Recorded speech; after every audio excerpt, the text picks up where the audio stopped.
Túžiš potom mať elegantné, ladné ruky, ale stále nevieš ako na to?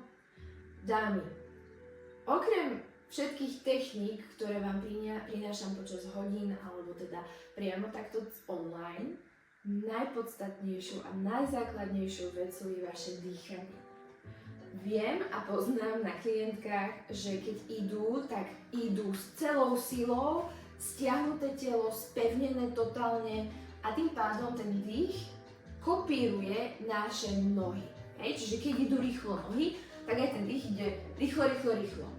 A práve tento dých je ten podstatný, ktorý vám vie vytvoriť tú eleganciu, jemnosť a krásne pohyby vo vašich rukách.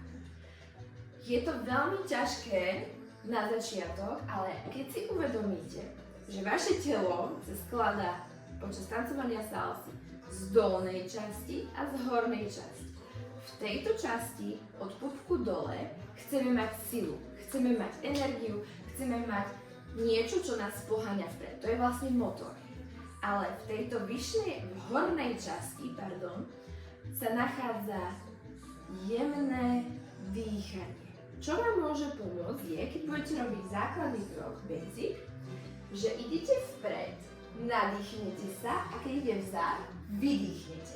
Predstavte si, že tu vás niečo priťahuje a keď idete vzad, vydýchujete, odtlačate. Nadýchnete sa jemne a vydýchujete. Čím častejšie si budete uvedomovať toto dýchanie, tým ľahšie sa potom uvoľnia vaše ruky.